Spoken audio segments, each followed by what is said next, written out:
물론 돈도 중요하지만 아이를 엄마가 옆에서 직접 키우는 게 중요하다고 생각을 해서요. 시댁은 차로 20분 거리, 친정은 차로 30분 거리이고 그다지 멀지 않으며 결혼한 지는 이제 1년이 되었습니다. 결혼하고 나서 친정 부모님은 저희 보고 싶어도 그냥 전화나 카톡 정도로 안부를 묻고 잘 부르지 않으셨어요. 평일 내내 일하고 주말은 둘이 시간을 보내라고. 그래서 한 달에 한 번 정도 주말 저녁에 가서 저녁을 먹고 오고 그랬고요. 그런데 시부모님은 시도 때도 없이 전화 오는 정도는 아니지만 일주일에 최소 2번 전화 오시고 매번 전화가 오시면 밥 먹으러 와. 요새 왜 이렇게 안 오니? 놀러 와. 이러십니다. 그래서 시댁은 결혼하고 1, 2주마다 한 번씩 주말에 가다가 2주 정도 시댁에 안 간 게 2번 정도 있었는데 시어머니가 아주 서운해 하시더라고요. 아들한테 전화를 해서 오라고 하는데도 잘 안 먹히니 저한테 전화가 와서는 이번 주는 꼭 와라는 식으로 해서 또 가고 여하튼 그랬습니다. 그런데 시부모님이 가면 뭐 항상 맛있는 거 해놓고 기다리시고 반찬을 해주시고 저희 많이 챙겨주셔서 딱히 다른 미운 마음은 안 가지고 그냥 조금만 덜 자주 봤으면 좋겠다 정도 생각만 하고 있었고요. 남편이 외아들이라 이렇게 관심 쏟는 거 이해하려고 했습니다. 참고로 시부모님도 맞벌이이시고 두 분 다 평일만 일하고 주말은 쉬십니다. 그런데 어제 시어머니께서 전화가 오셔서 첫마디가 저번 주에 안 왔으니 이번 주는 밥 먹으러 와. 그리고 손주 볼 때가 되니 이제 일 가기 싫다. 내가 아기 보고 싶다. 하시더라고요. 저로서는 좀 황당한 이야기였는데 그냥 웃으면서 어머님 일이 많이 힘드시죠? 아기 너무 귀여울 것 같고 그렇죠? 저도 많이 기대돼요. 했는데 어머님이 대뜸 그래서 내가 너희 시아버지한테 내가 아기 키우면 안 되냐고 물었는데 안 된다고 하더라. 네가 좀 말해보지 않겠냐? 내가 봐주면 너희도 안 좋냐? 하시더군요. 참고로 저희 어머님은 10년 전에 지금 제 남편이 아닌 다른 아들 하나가 더 있었는데 아들을 사고로 잃었습니다. 그 충격으로 우울증 증세가 있어서 현재까지 항우울증 약을 드십니다. 그리고 수면제 없이는 잠을 이룰 수가 없어서 항상 밤에는 수면제를 먹고 기절하듯이 잠이 드십니다. 이 때문에 아버님은 아이 양육은 안 된다고 하셨다고 하셨고요. 어머님은 저한테 그 부분이 너무 아쉬운데 네가 원하면 키워보겠노라 하시더라고요. 그렇지만 저는 제가 키울 생각을 하고 있었기 때문에 아니에요. 괜찮아요, 어머님. 저는 제가 직접 아이를 키울 생각을 하고 있어요. 아무래도 정서상 아이를 3, 4살까지 직접 키우는 게 더 나을 것 같다는 생각이에요. 그게 좋다고 하더라고요. 그랬더니 어머님께서 대뜸 너 그럼 그때까지 일을 쉬려고 아들이 돈을 혼자 벌어? 그럼 너무 힘들지 하시더군요. 저희가 대출이 있는 것도 아니고 남편 벌이가 적은 편도 아니어서 아이 하나 키우는 것쯤은 외벌이로도 충분히 가능한 상황입니다. 그래서 당장 돈이 급해서 제가 꼭 일을 나가야만 하는 것도 아니고요. 물론 제가 일 욕심이 있고 사회활동에 대한 욕구가 강하다는 것을 시부모님께 말씀드린 적이 있긴 하지만 그래도 아이는 제가 키우겠다고 몇 번 말씀을 드렸었는데 어제 그러셔서 여하튼 저는 당분간은 외벌이를 하고 제가 직접 양육하겠다고 말씀드리니 하시는 말씀이 꼭 엄마가 키워야 하는 건 아니다. 아이를 생각해주고 잘 아는 사람이라면 할머니도 괜찮다. 애정을 많이 줄 수 있고 모르는 남이나 보육시설에 맡기는 게 문제지. 할머니가 키우는 건 엄마가 키우는 거랑 큰 차이가 없다. 그리고 내가 손주를 키웠으면 좋겠어. 그러고 싶다. 하면서 원한다는 것을 어필하시더라고요. 일단은 그건 나중 문제인 것 같고 현재로서는 괜찮다. 아이는 직접 키우겠다고 했는데 네가 그렇게 생각하는 줄을 몰랐다. 나를 믿어봐도 좋을 텐데 서운하네. 일단 알겠다. 하고 끊으셨습니다. 당황스럽더라고요. 전화를 끊고 나서 곰곰이 생각을 해보니 어머님께서는 할머니 자리가 아닌 엄마 자리를 욕심내는 것 같다는 생각이 들기도 하고 앞으로 양육 과정에서 트러블이 많을 수도 있겠다 싶더라고요.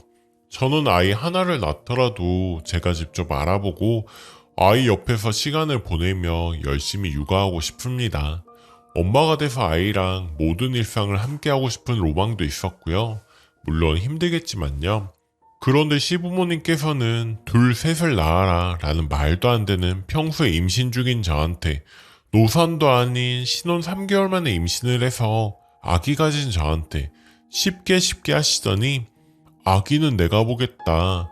너 3, 4년이나 일 쉬려고 라고 이야기하시는데 이건 돈 벌어오라는 거 맞죠?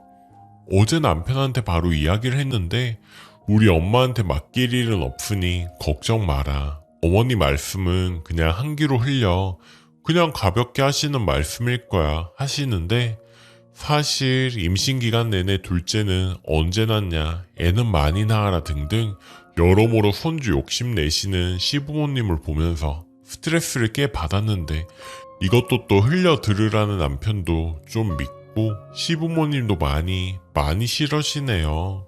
앞으로도 많은 문제가 생길 것 같은 안 좋은 예감이 듭니다. 애가 없는 지금까지도 1, 2주마다 오라고 난리신데 비슷한 경험 혹시 해보신 분들 없으신지 그냥 너무 짜증나서 글 한번 써보네요. 후기. 어느덧 막달에 접어들었네요. 그간 시어머니 때문에 스트레스를 받아서 태교도 제대로 못한 기분입니다. 그 후 시어머니에게 분명하게 뜻을 전달했지만 한 달에 한 번씩 말씀을 꺼내시면서 이야기 말미에는 다시 생각해봐라 라는 말씀을 늘 하셨어요. 본인이 아들 둘이나 키웠기 때문에 육아를 잘하며 젊을 때 돈을 벌어야지 나중에 후회한다는 말을 하시면서 저를 위하는 척 늘 말씀을 하셨고요. 결국에는 제가 그럼 어머님 공짜로 키워주실 수 있으신 건가요?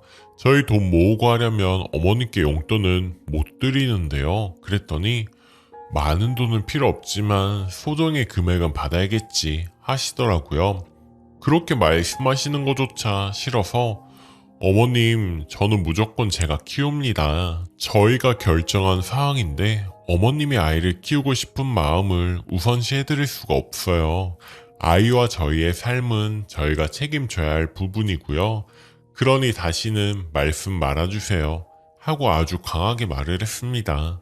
반복되는 대화도 너무 힘들었고 상처 받으실지언정 마무리를 져야겠다고 생각했거든요. 그 뒤로 저희만 만나면 눈물을 흘리십니다. 자기가 다시 한번 아이를 키우는 로망을 실현하고 싶으셨는데 너무 서운하다고요. 그런 모습에 아버님도 남편도 화를 내보았는데 무한 반복이십니다. 그 뒤로 시댁에 가면 늘 우울하게 계시다가 우울한 표정으로 저희를 배웅하십니다. 그렇게 시댁에 다녀오면 저도 너무 우울하고 스트레스를 받아 배까지 뭉칠 지경이었죠. 결국에 8개월에 접어들었을 때 남편하고 합의한 것이 시어머니에게 가지 않겠다였습니다. 남편도 도를 넘어선 시어머니가 아무래도 너무하다 싶었는지 시댁에 가서 당분간 시댁에 방문하지 않을 것이며 아이 낳고도 자꾸 그런 말씀을 하시면 이제는 남편 혼자만 시댁에 가겠다고 선언을 했죠. 난리가 나신 모양인가 봐요. 내 손주 내가 왜 못 보냐고 아직 세상에 나온 것도 아닌데 저렇게 집착하는 모습이 무섭기까지 하더라고요. 오죽하면 아버님도 오지 말라고 하시고요. 아무래도 시어머니의 우울한 그런 부분들이 손주에게 집착으로 나타나는 것 같아서 무섭기도 하고 체념하고 집착을 버리시지 않는 이상은 못 갈 것 같습니다. 방문 안 하겠다 결정한 후에는 그래도 마음이 한결 나아져서 태교도 하고 운동도 하면서 지내고 있습니다. 아이 낳아도 시어머니가 아이에 대한 집착과 예민함을 없애지 않는 이상 아이는 보여드리지 못할 것 같아요. 그게 아이를 위해서도 맞고요. 남편이 알아서 커버를 하고 모두 해결해주고 있어서 저는 마음 편히 태교만 하면 될 것 같습니다. 빨리 저희 아기 건강하게 만났으면 좋겠네요. 너무 기대되고 긴장되는 하루하루입니다. 이야기를 들어주셔서 감사합니다. 댓글 애 낳으면 아이 짐 싸서 오겠네요. 애는 시가와 먼 곳에서 낳고 산후조리 끝내고 오는 게 답입니다. 전 애 둘 낳고 병원에 있을 때 CM이가 와서 하는 말이 다음 임신을 위해 몸조리 잘하라고 그러더니 3, 7일 전부터 시댁 사람들 우르르 놀러 왔습니다. 남의 편은 지 핏줄이라 다 오라고 하고 놀러 오는 게 반복이 되니 전량이 반토막이 나고 제가 죽을 것 같아서 남의 편을 잡았습니다. 글쓰님도 남편도 GM이 우울증이네 하며 안쓰럽다고 자주 보여드리네 어쩌네 효자 드림 나올지 몰라요. 단단히 교육해야 합니다. 댓글이 저희 할머니가 그랬어요. 딸을 어렸을 때 잃으셔서 큰 아들의 딸인 첫 번째 손녀딸을 데려다가 키웠는데 보낸다 하고서는 중학교 들어갈 때까지 안 보내줬습니다. 저희 집에 제가 태어났을 때도 할머니가 저 업고 나갔다고 온다고 하고선 할머니 집으로 데려가 버렸습니다. 저희 엄마도 낳은 지 얼마 안 된 첫 딸이었는데 시어머니가 말도 없이 데려가서 밤새 한숨도 안 자고 오셔서 저희 아빠가 데려오셨습니다. 저희 엄마처럼 강하게 나가셔야 합니다. 두 번째 사연. 간절히 기도하며 아들 낳는다는 시모 결국 간절하게 구시더니 자기 아들 이혼시키네요. 안녕하세요. 저는 첫째 딸이 있는 사람이에요. 최근 둘째를 생각 중이었는데 시댁에서 첫째를 못마땅해 합니다. 딸이라서. 어젯밤에 시댁 식구들이랑 식사하다가 시어머니가 이런 얘기를 하시더라고요. 간절히 기도하면 아들을 낳는다. 네가 매사에 정성이 부족하니까 딸을 낳는 거야. 간절하게 해봐라. 저는 아 그런가요? 로 대꾸를 했죠. 나름 저도 만성이 되어서 상대하고 싶지 않기도 했고요. 시댁이 우리 딸이 임신했을 때 성별 나오기 직전까지는 저한테 참 잘해줬습니다. 딸이 태어나고부터는 시댁 스트레스가 극심했지만 딸 생각에 이혼은 못했어요. 그래서 그 집 식구들이 저한테 무슨 말을 하든 듣는 척을 하며 아 그러세요? 아 그래요? 로 대답을 일관하는 것으로 마음을 다스려 왔습니다. 그래서 이번에도 아 그런가요? 하고 말하는데 잔소리가 길어지대요. 나 그렇게 옛날 사람 아니다. 남자 쪽에서 애 성별 정한다고 젊은 여자들이 얘기하는 거 다 들었다. 그런데 꼭 과학이 다 맞는 건 아니다. 너 어른 지혜를 얕잡아 보면 안 되는 거다. 내가 산 증인이거든. 내가 땡땡이 가질 적에 참 기도를 열심히 했다. 그러니 봐라 아들로 태어났잖니. 민속 신앙에도 있잖니. 아들 낳게 해달라고 코 만지고 그러는 거 너 알지? 우리 조상님들이 바보라서 그랬겠니? 참 논리도 맥락도 없는 얘기를 듣다 내가 저 여자 피가 섞인 애를 또 하나 가질 생각을 다 하다니 스스로 등신 같다는 생각이 들더군요. 이성적 사고를 너무 오랜 기간 하지 않고 살아왔다는 걸 문득 깨달아 버렸습니다. 머리에서 둥둥 울리는 잔소리를 듣다가 갑자기 미칠 것 같은 기분에 휩싸여 한마디 꺼냈습니다. 어머님, 파이비세요? 분위기가 순식간에 가라앉더라고요. 주변이 조용해지더니 제 머릿속도 새삼 차분해지는 게 느껴졌습니다. 물론 그 정적이 얼마 지나지도 않아 시어머니의 표정이 울그락푸르락 하더니 더듬더듬 소리를 질렀다가 삼켰다가 하셨습니다. 내가 사이비 같은 소리를 하는 걸로 들리느냐며 모든 일의 마음가짐이 중요하다는 어른의 지혜를 가르쳐 주려는 거다 라면서 저는 도리어 머리가 차분해지니 말이 술술 나오더라고요. 어머님, 정 근 몇 년간 어머님께 지혜란 걸 느껴보지 못해서 배울 게 없습니다. 있다고 한들 고작 식사 자리에서 몇 마디 말로 가르쳐 지려는 것이라면 어디서든 쉽게 얻지 않겠어요? 그리고 조상이 딸을 보냈는데 아들을 낳아야 하는 이유는 뭔가요?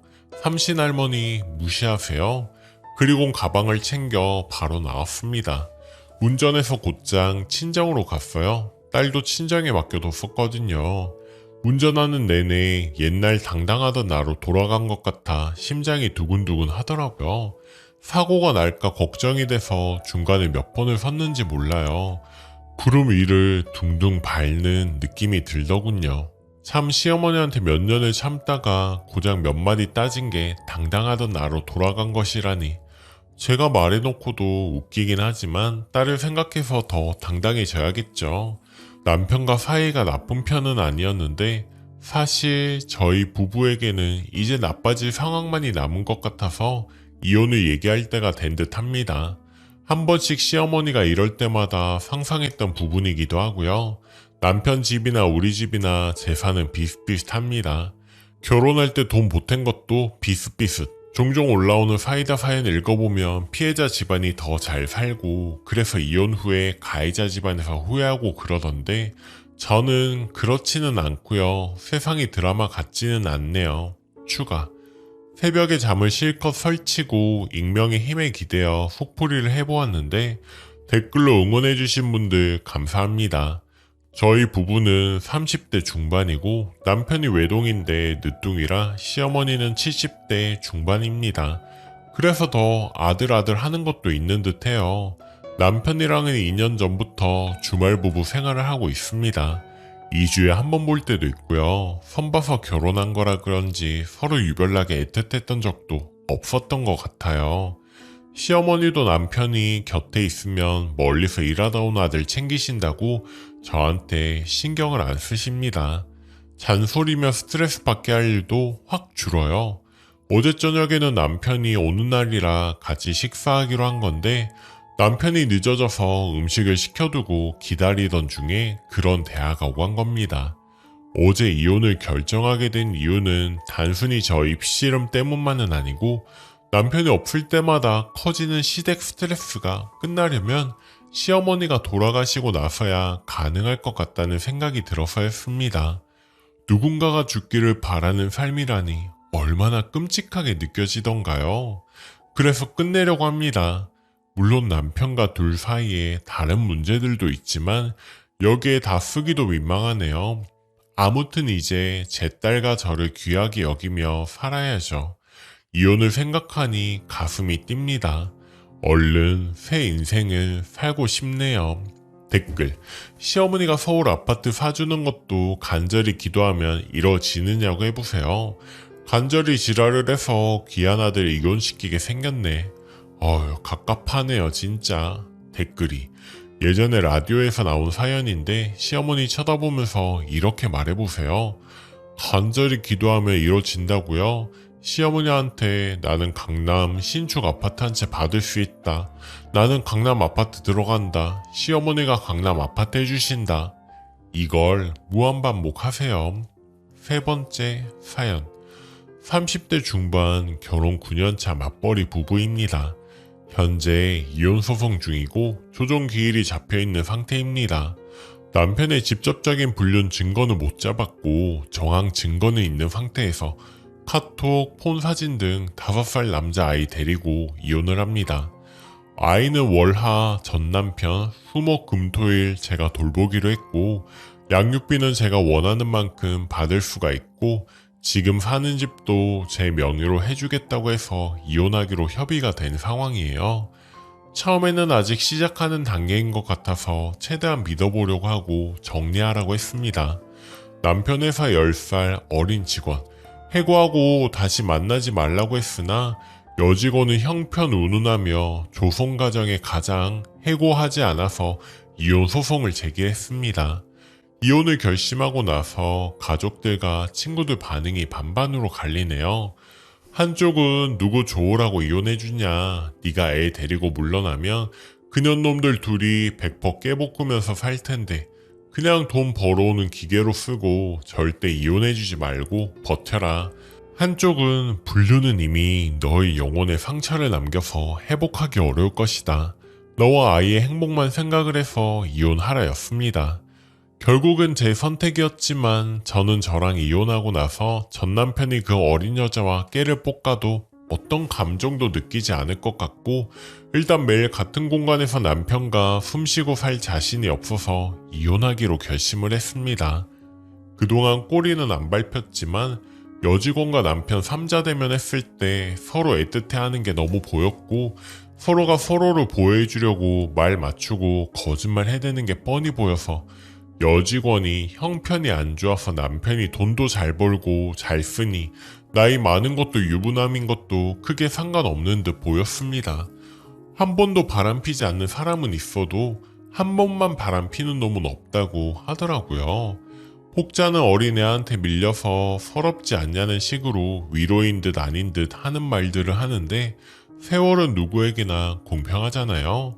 뭐 저 커플이 불행하기를 바라진 않지만 이렇게 시작된 관계가 얼마나 행복한 끝맺음을 맺을지 의문이네요.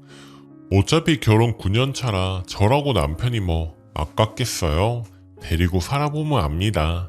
남자들 얼마나 손이 많이 가고 아이가 생기면 아이가 이쁘지. 남편은 진짜 의무로 살지.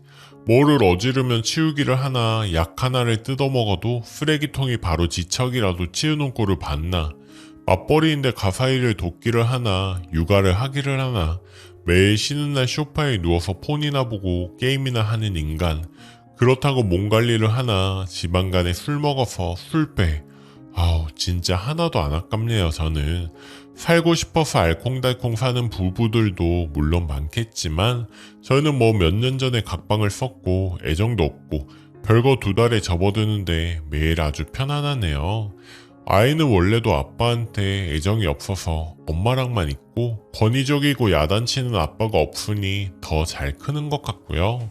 제가 어린애한테 밀려서 이혼 당한 거라고들 생각하고 연민, 동정 엄청 해주는데 저 진짜 괜찮은데 두둑하게 챙겨서 이혼하는데 그렇다고 일일이 해명하기도 그렇고 그냥 판에 글을 써봅니다. 응원을 해주세요. 그럼 저는 기분 좋게 오늘도 퇴근해 보겠습니다. 안녕하세요. 아이가 시가에 있는 날이라 일부러 30분 일찍 출근해서 판부터 열었습니다. 댓글은 어젯밤에 폰으로 다 읽어봤어요. 대댓글은 아직 다 못 봤지만 차차 다 읽어보려고요. 제가 소송 이혼을 선택한 이유는 변호사 상담 후에 내린 결정입니다. 협의 이혼은 재산분할에 대한 세세한 명기가 안 돼 있고 그냥 재산분할은 다 협의가 되었는가에 대해서 예 아니오로만 체크하고 넘어갑니다. 소송 이혼을 하게 되면 바로 소송으로 들어가는 게 아니고 그 전에 조정 절차를 밟는데 여기서 쌍방간 협의가 되면 소송으로 가지 않고 재산을 어떻게 분할할 것인지, 양육비는 매달 얼마를 줄 것인지, 면접 교섭은 어디서 언제 어떻게 아이를 데려갔다가 도려 데려올 것인지 명확하게 정할 수 있고 바로 법적 효력을 지닙니다. 그렇기 때문에 양육비를 지급하지 않으면 바로 법적인 절차를 손쉽게 밟을 수가 있습니다. 그리고 협의 이혼은 전 남편과 무려 3번이나 얼굴을 보고 부부 상담도 간단히 같이 받아야 하고 자녀가 있으면 동영상으로 교육도 받아야 하고 무엇보다 직장 생활을 하기 때문에 시간을 내기가 어렵고 3번이나 서로 얼굴 보기도 싫었고요. 그래서 소송 이혼을 선택을 했습니다. 조정 기일을 잡혔을 때 서로 미리 협의한 대로 마무리하기로 얘기는 잘 끝냈는데 3달이면 돈 욕심에 마음이 또 변할 수 있기 때문에 소송으로 갈 수도 있겠죠. 집 명의는 공동명의에서 제 명의로 변경을 완료했지만 명의를 변경했다고 해서 아직 이혼이 완료된 게 아니라서 제 거라는 보장이 없어서 조정을 마쳐야 인정이 되는 부분이라 마지막까지 신경을 바짝 쓰고 있습니다. 남편이 하는 일이 지역에서 인적 네트워크도 탄탄해야 하고 소문이 잘못 나면 타격이 큰 업종에 사무실을 운영하고 있고 수익도 일정하기 때문에 양육비는 무리 없이 받을 수 있을 것 같습니다. 저도 결혼 전에 남편하고 같은 직종에서 일을 했는데 시모가 자꾸 남편 사무실에 출근하라고 해서 그때부터 지금 직장에 다니고 있는데 여기 일도 만족스럽고 동료들도 다 좋아서 혼자 아이를 키우면서 양육비를 받아가면서 살면서 경제적으로 전혀 어렵지 않을 것 같습니다. 그리고 남편을 쫓아냈다고 하시는데 제가 쫓아낸 게 아니고 그 여직원을 해고하고 관계를 정리해줄 것을 요구했더니 그렇게 못한다고 지가 나간 겁니다. 남편이 1월, 5월, 7월에 야근이 잦은 업종이라서 사무실에 2층에 간이 숙소가 있는데 거기로 가서 살고 있고요. 별거를 시작하고 나서 시가에서는 제가 매일 남편을 소방 마쳤기 때문에 남편이 마음이 흔들린 거고 집을 나간 거라고 저를 비난하길래 곰곰이 저도 제 지난날을 되돌아봤는데 저도 남편과 결혼 생활 내내 남편을 얼마나 홀대하고 외롭게 했는지 또 증오했는지 알게 돼서 반성은 많이 했습니다. 그렇게 된 데에는 시모와 신우들의 행태를 막아주지 못한 부분이 큽니다. 그럼에도 불구하고 전혀 사랑 없는 결혼, 남편이 어리고 예쁜 여자랑 마음이 있다고 해서 억지로 붙잡고 있을 만큼 미련하지가 않습니다. 남편 얼굴은 못나지 않았는데 결혼하고서 살이 많이 쪘습니다. 아무래도 업무상 거래처랑 술 마실 일도 많고 워낙에 먹는 걸 좋아해서요. 그리고 지 커리어와 어린 여자한테 피해가 갈까봐 제가 지 폰 몰래 본 것도 고소하면 처벌받는다고 떵떵거리면서 그 여자 얘기만 나오며 고성을 지르며 변호하던 놈이에요. 증거를 잡는다는 게 생각보다 폼이 많이 드는 일이고 흥신소 같은 데서 수집한 증거는 오히려 저한테 더 불리할 수가 있어서 그냥 다 내려놨습니다. 어차피 집만 받으면 뭐 저도 손해는 아니라는 생각에서요. 같이 근무하는 사무실을 찾아가서 그 어린애랑 남편 쌍으로 한번 뒤집어 엎을까 하다가 그래봐야 제가 속이 시원할까요? 양육비 받으려면 남편 사업도 잘 돼야 하니까요.